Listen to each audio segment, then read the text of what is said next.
Like the Trials of Hercules, it originally felt like it would take eons upon eons for fans of Rick Riordan's beloved Percy Jackson and the Olympians series to get a proper adaptation. Sure, there were the Logan Lerman-led movies, but they were almost universally rejected by fans for their loose approach to the source material and a lack of the book's personality and charm. If done right, an adaptation of the Percy Jackson books absolutely had the potential to be just as popular as Harry Potter, and fans have finally earned a taste of what a successful take on the source material looks like with Disney Plus's Percy Jackson and the Olympians. With Riordan having a great deal of creative input, Percy Jackson and the Olympians Season 1 finally delivered the faithful adaptation fans had been waiting for, with an almost one-to-one iteration of the author's first book, The Lightning Thief. Including a much healthier dose of orange Camp Half-Blood t-shirts, Season 1 was a gift that boasted all the exhilarating mythological hijinks any diehard could want. But that same dedication to the source material also resulted in some pretty stiff dialogue. Still, it was a big enough hit to warrant a Season 2, and while many of last season's problems remain, it's an exhilarating sophomore adventure that, overall, feels like a great improvement. What is Percy Jackson and the Olympians Season 2 about? Adapting the second book of the series, The Sea of Monsters, Percy Jackson and the Olympians Season 2 picks up roughly 1 year after the events of Season 1, in which Percy Jackson, the half-human, half-god son of Poseidon, returns Zeus's lightning bolt with the help of fellow demigod Annabeth and satyr protector Grover.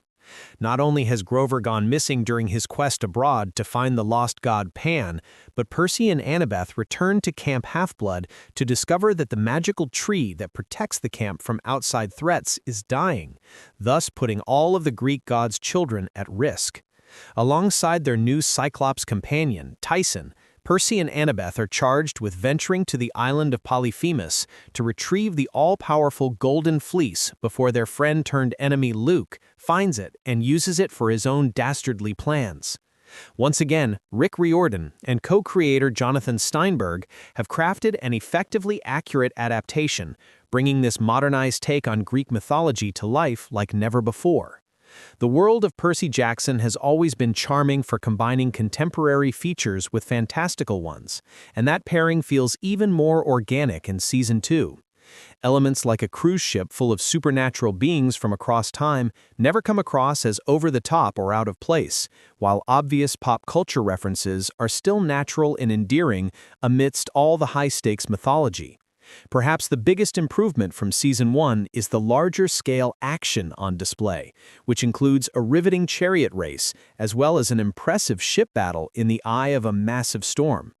The more modernized moments offer some excellent opportunities for levity, but it's a shame that the same can't be said for one glaring aspect of Percy Jackson and the Olympians Season 2. The biggest mistake that the show repeats from Season 1 is a massive over-reliance on exposition. There's a constant need to explain every single detail, document the precise path characters need to take to retrieve an item, or provide long-winded backstory explanations. It's understandable to a point, given the many moving parts of Riordan's expansive world, but the result is a lot of wooden, unengaging dialogue between characters. This issue is most apparent in an admittedly uneven premiere, which also has some pacing issues in trying to cram a year's worth of information into less than an hour's runtime. Annabeth gets her time to shine in Percy Jackson and the Olympians Season 2. The show's dialogue and exposition issues mostly only persist in the Season 2 premiere. More importantly, Percy Jackson and the Olympians returns with some much-needed growth and improvement for its characters, which goes double for Jeffries' Annabeth. Where Season 1 almost exclusively focused on Percy and his perspective, Annabeth is less of a supporting character and more like a co-lead this time around. This is as much her story as it is his in Season 2, and her arc and personal stakes evolve her into one of the most interesting characters in the entire series. Percy is also really coming into his own as a proper protagonist, with Scobell bringing some much-appreciated charisma to the role. He's amplified by another great new addition to the series in Diemer's Tyson. It would have been more than easy to simply make him the bumbling comic relief, but the Cyclops is never treated as the butt of a joke. Instead, Tyson's a meaningful and well-written character, especially in the many ways he helps Percy himself to become a better person. Because the main trio primarily consists of Percy, Annabeth, and Tyson, Grover takes more of a back seat in Season 2, but he's a bigger part of the show's initial episodes than one might think.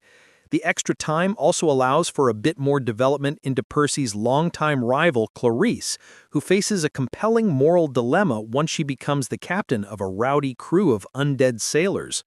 Other notable cast standouts in Season 2 include the lovably irritating Dionysus and the easily detestable newcomer Tantalus. 4 episodes in, Percy Jackson and the Olympians Season 2 is a satisfying improvement over an already rock-solid Season 1. The characters are more engaging, the action set pieces happen on a much grander scale, and the stakes feel higher than ever before.